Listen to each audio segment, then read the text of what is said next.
oportunidade que o irmão me propôs, né, estar aqui e trazer essa palavra, uma palavra de muita responsabilidade, que é estar aqui louvando ao Senhor e falando as boas novas, né? Vamos abrir a nossa Bíblia.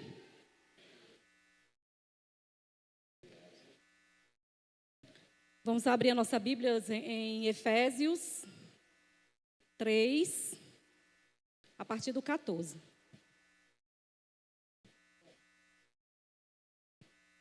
Amém? Aleluia, Senhor. Vamos lá. Efésios 3, do 14 ao 21.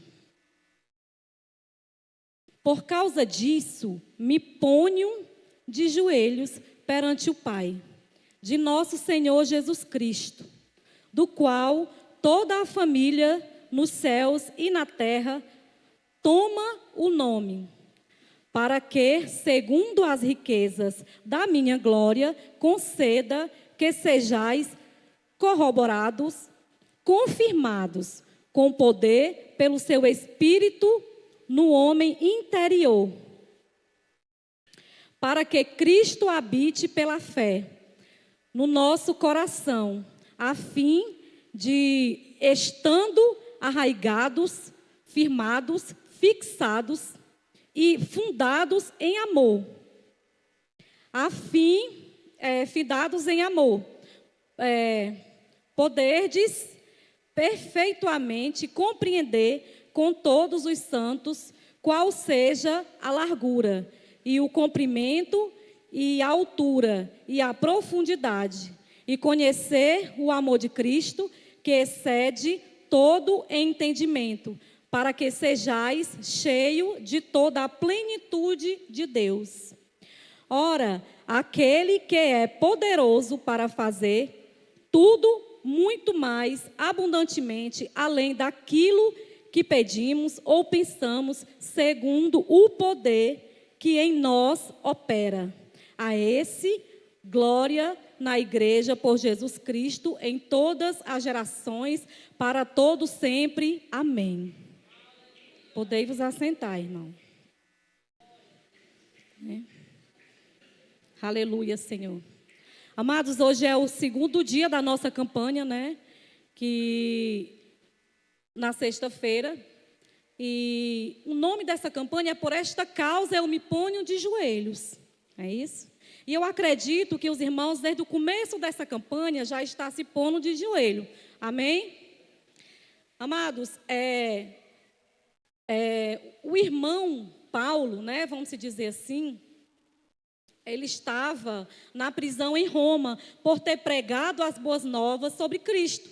Embora estivesse em cárcere, tinha a convicta certeza de que Deus estava no controle de tudo.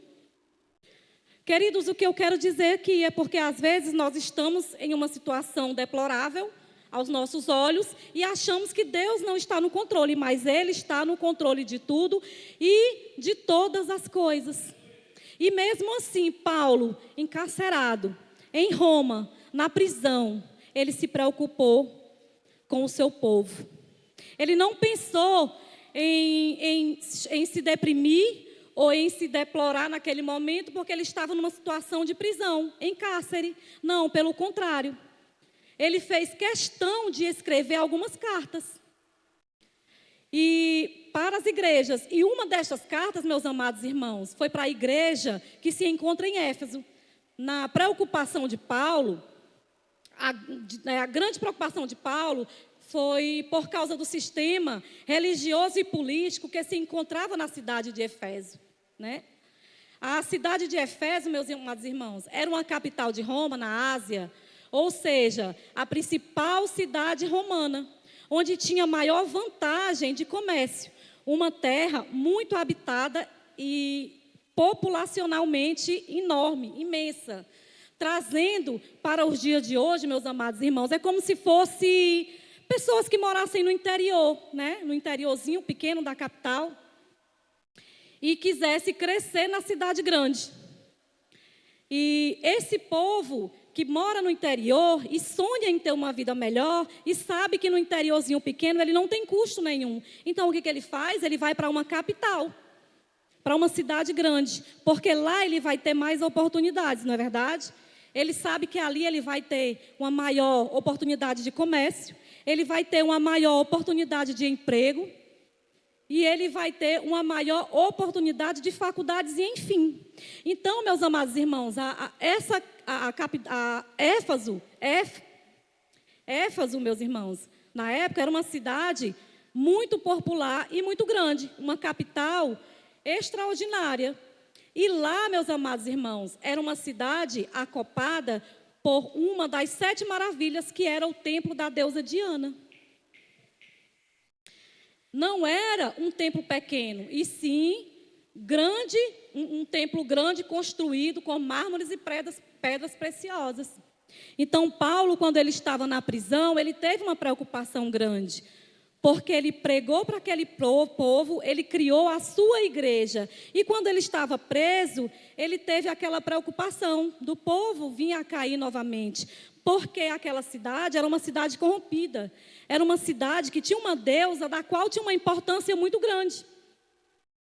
Uma deusa que lá no passado, quando o povo ele não tinha aceitado as palavras de Cristo, né, era um povo idólatra, um povo que estava ali servindo a deusa Diana, né? E essa deusa, meus amados irmãos, para o povo romano naquela época, era uma deusa que ela era conhecida por suas maravilhas, porque segundo os romanos naquela época, que eram idólatras, eles acreditavam que era a deusa da fertilidade, que a Diana era a deusa da pesca, que Diana era a deusa da prosperidade. Então, quando eles iam à pesca naquela época e não davam certo, o que eles acreditavam? Que a pesca não deu certo porque Diana não abençoou. Que uma mulher naquela época, ela perdeu o neném porque não foi orado a Diana. Então, a cidade de Éfaso, ela tinha esse problema, né? Que no caso, trazendo para os dias de hoje, meus amados irmãos, às vezes nós estamos na presença do Senhor, mas nós estamos, se não se colocarmos diante de Deus, nós podemos voltar para o passado. E era essa a preocupação de Paulo. A visão de Paulo não era na cidade de Éfeso, mas na igreja que ele plantou na cidade de Éfeso. Pois ele sabe que a cidade está corrompida. Então Paulo vai advertir com relação à adoração, porque a preocupação de Paulo era que o povo viesse a se corromper mais, né? Porque a Diana, ela tinha uma presença muito forte. Para você ter uma ideia, as pessoas que adoravam Diana, elas chegavam a se sacrificar por ela. Então Paulo, pensando nisso, ele fez essa carta, porque ele se preocupava com aquele povo, né? E para não ficar, meus amados irmãos, só nas minhas palavras, meu irmão, você pode colocar lá em Atos 39 e 35. Meus irmãos, eu estou fazendo essa introdução para que vocês possam entender um pouco sobre o assunto, amém? Porque a importância aqui não é a deusa Diana, e sim o nosso Deus Todo-Poderoso, dos céus e da terra. Você pode colocar? Meu irmão, lá em Atos 19, 35, fala assim, para não ficar em minhas palavras. Então, o escrivão da cidade, tendo apaziguado a multidão, disse: varões efésios, é guardadora do templo da grande deusa Diana e da imagem que desceu de Júpiter, em algumas traduções Antenas, porque ou era Diana, em algumas traduções Antenas, e aquele povo ainda acreditava que Diana tinha descido do céu, né? Só para você ter uma ideia como era forte a presença da deusa Diana naquela época. Então Paulo fica preocupado, porque facilmente a igreja que ele plantou poderia ser corrompida. Então, na preocupação, ele escreve essa carta com 2 objetivos. E o primeiro objetivo de Paulo, ao fazer essa carta, meus irmãos, era promover a espiritualidade para que o povo não seja corrompido. O povo tem que ser espiritual e estruturado espiritualmente, para que a onda da cidade não o arrastasse o povo para o pecado, mostrando-os que verdadeira adoração está em Cristo. Meus amados irmãos, e o segundo objetivo que o Paulo tinha, né, ao escrever essa carta para o povo de Éfeso, era promover o crescimento espiritual da igreja em Éfeso, porque se a igreja não estiver forte, a idolatria pode consumir. Eu achei muito lindo e interessante esse ano, os nossos pastores, eles começaram o ano, né, com propósito de oração e jejum. E a igreja, em concordância, ela acatou. E a igreja em peso, e eu tenho certeza que está jejuando na terça-feira, né? Por quê? Porque os nossos pastores, meus amados irmãos, entenderam a graça, a preocupação dessa ovelha se perder, dessa ovelha se afastar. Porque, meus amados irmãos, não brinque. O tempo não está de brincadeira. O nosso adversário, ele não está para brincadeira. E os nossos pastores, eles se preocupam com isso, com cada um de vocês. E por isso, eu achei muito interessante essa questão. E quando nós oramos, quando nós buscamos, nós conseguimos nos aproximar mais e mais de Deus. Nós conseguimos ficar sensíveis. Irmãos, este ano eu entrei neste propósito. E eu percebi que eu fiquei mais sensível à fala do Senhor. Eu fiquei mais sensível ao que o Senhor falava no meu coração e abrandava no meu coração. Eu confesso, meus irmãos, que quando o irmão João me chamou para trazer essa palavra, eu quis um pouco retrucar. Dentro de mim, eu disse, Senhor, por que não na pregação passada? Senhor, por esta causa me ponho de joelho. O Senhor sabe que tem uma causa na minha vida que eu venho tentando, Senhor, e muitas vezes eu quis desistir, e Ele sabe. E aí eu não vou mentir para vocês, eu senti um pouco. E aí Deus falou no meu coração através de uma serva de Deus. Ela olhou para mim e disse, não importa, se a tua causa não chegou ainda, é porque é no tempo de Deus e não no teu. Vai e fala do amor de Deus, porque eu transformo. E eu transformo para a minha glória, e é para o meu tempo. E o que eu quero dizer para vocês, meu amado, se a tua bênção não chegou ainda, ela vai chegar. Porque não é para a tua glória, é para a glória do teu Deus, do meu Deus. Fique certo disso. Quando Paulo fala sobre o crescimento espiritual, ele não fala só de conhecimento através do relacionamento com Jesus. E aqui compreendemos a importância do relacionamento com Jesus. Paulo compreende que não é só conhecer Jesus. Vamos, meu irmão, você pode colocar lá em 2 Coríntios 5,17? Por gentileza, você acha que dá? 2 Coríntios 5,17. Veja bem esse versículo. E assim que, se alguém está em Cristo, nova criatura é. As coisas velhas já se passaram, e eis que tudo se fez. Meu irmão, você é uma nova criatura. Não fique pensando no que você fez no passado. Se você tinha coisas lá no passado, e hoje Deus permitiu que o Senhor tirasse da tua vida, não lamente. Porque agora você é um novo homem, uma nova mulher. Você é uma nova criatura. Assim que se alguém está em Cristo, nova criatura é.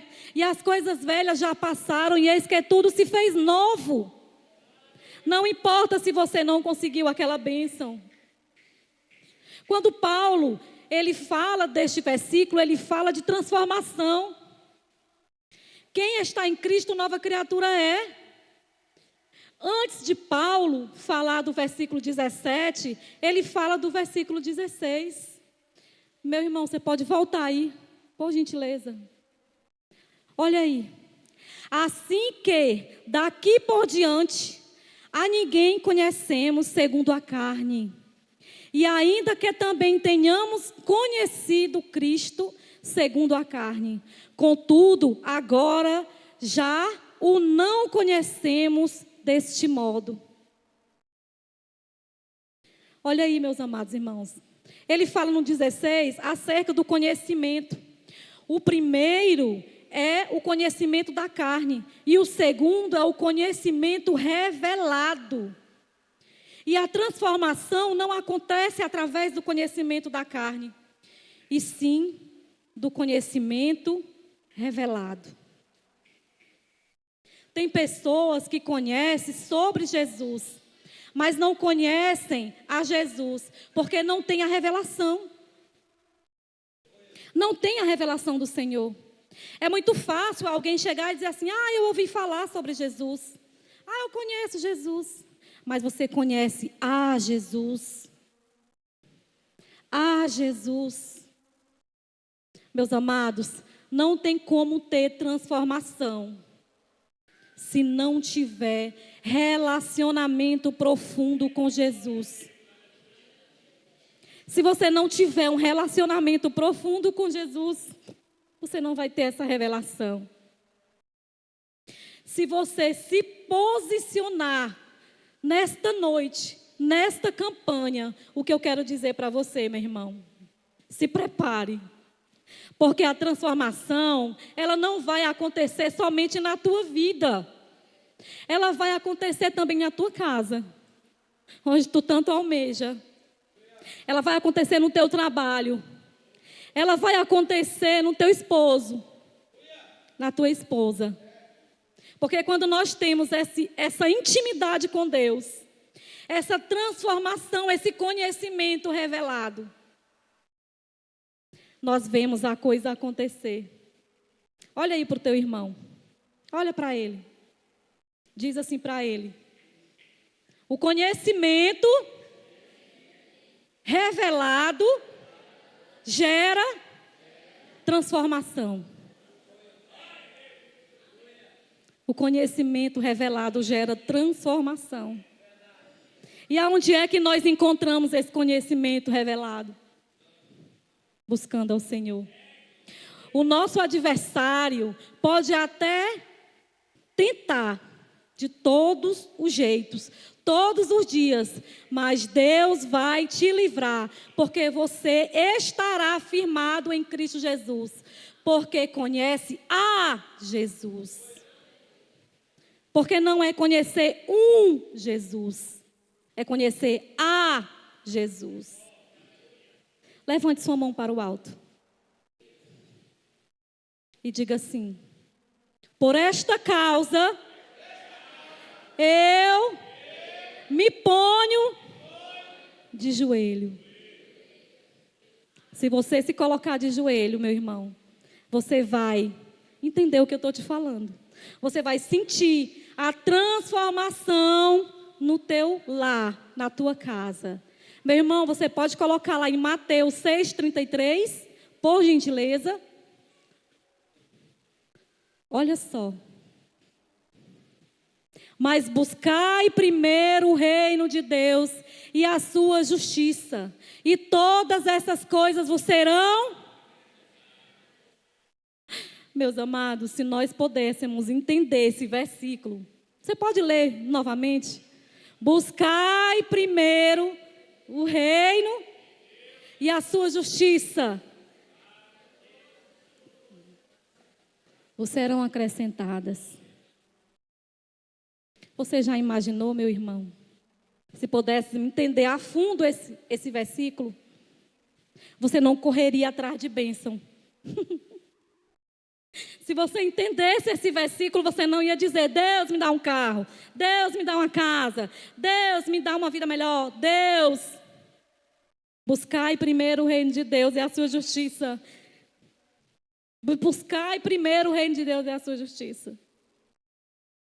Meu irmão, pare de correr atrás de bênção e corra atrás de Jesus.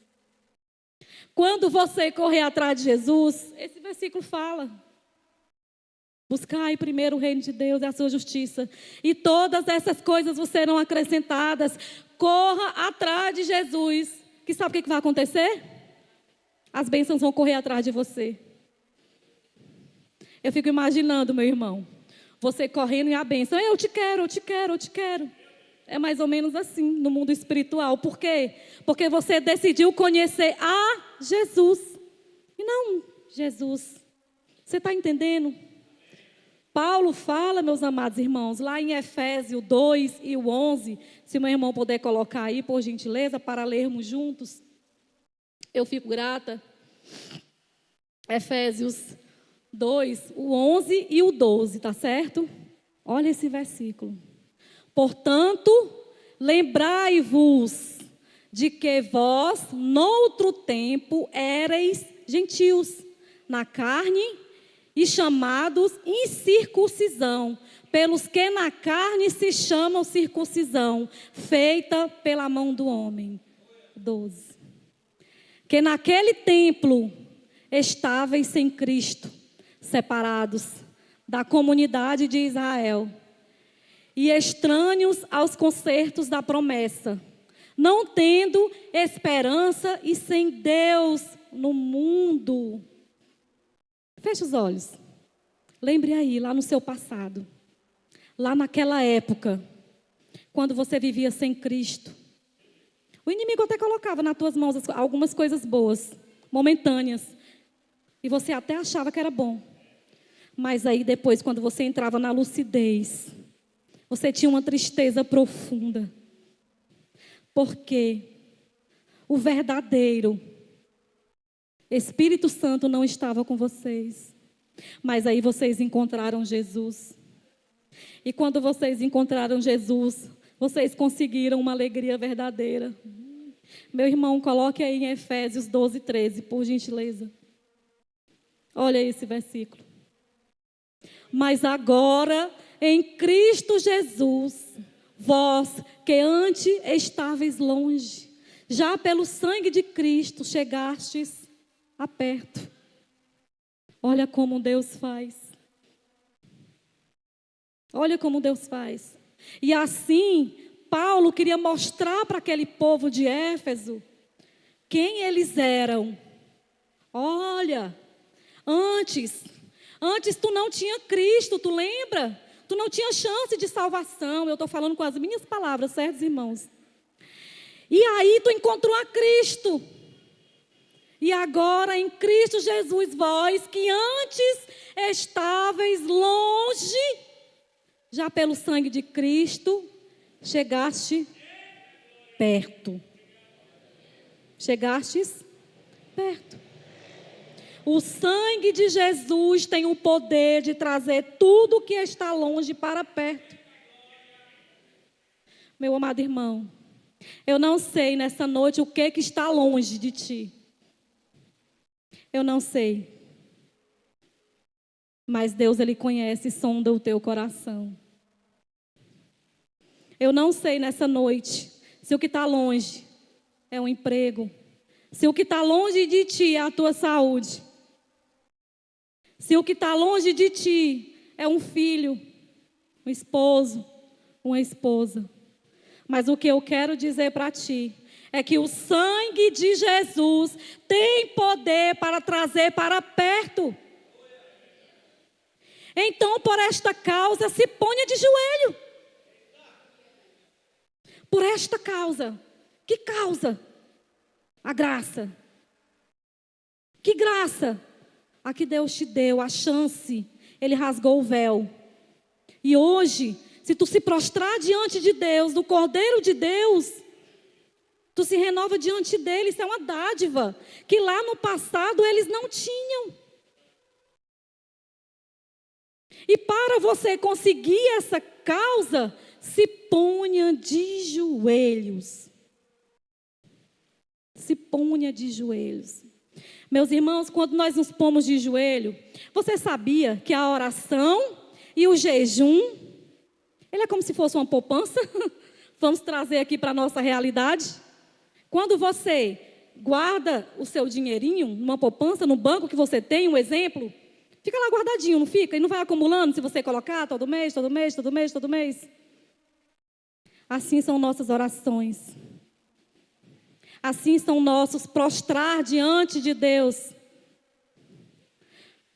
Porque você acha que Jesus, nosso Pai eterno, quando estava passando, indo para a cidade de Gadara, atravessando aquele lago, para ir, a encontro do gadareno, um endemoniado. Porque vocês acham que Jesus dormia tranquilamente naquele momento? E aí começou um temporal.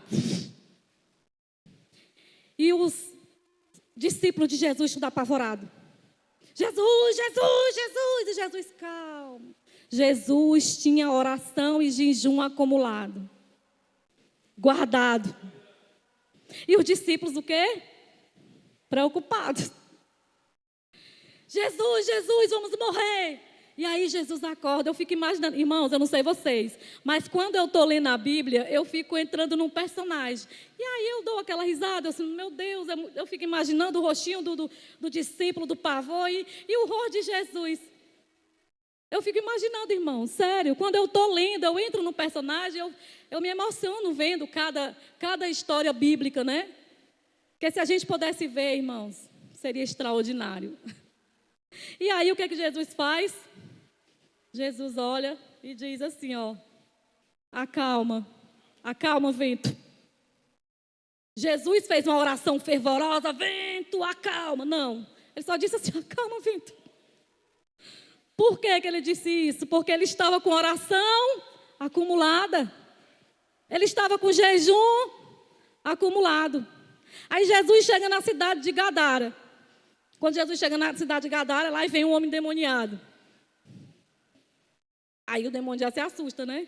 E Jesus olha para aquele homem endemoniado e Jesus diz só o que para ele? Jesus faz uma oração fervorosa de 3 dias para expulsar o demônio.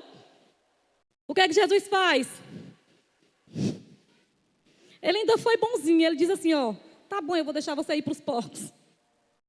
Mas assim, por que Jesus fez isso? Oração e jejum acumulado. Sadraque, Mesaque, Abednego estavam aonde? Na fornalha. E vocês acham que de última hora eles fizeram uma oração para Deus me curar? Eu estou me queimando aqui, eu vou orar para Deus me curar. De repente, tem anjos lá. E eles não foram queimados. Por quê? Intimidade com Deus. Daniel na cova dos leões. São inúmeros, vou falar só mais esse. Daniel na cova dos leões. Por que o leão não comeu Daniel? Porque ele tinha oração acumulada. E o que eu quero dizer para nós nessa noite, meus irmãos, que não é uma oração da noite para o dia. É uma acumulação. Todos os dias. Todos os dias nós temos que orar. Todos os dias nós temos que buscar. Todos os dias nós temos que entrar na presença do Senhor. Porque quando nós entramos na presença do Senhor, o céu move a nosso favor.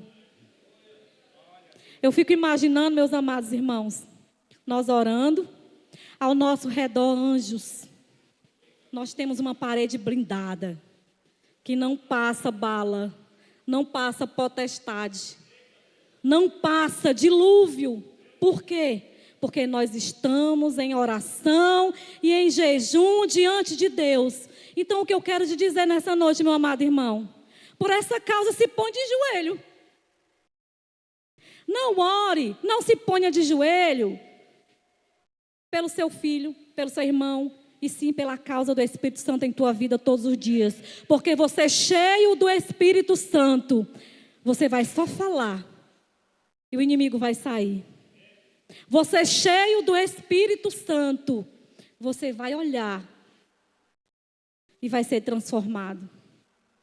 Porque quando nós temos intimidade com o Senhor olha para nós e diz assim: esse é meu servo bom e fiel.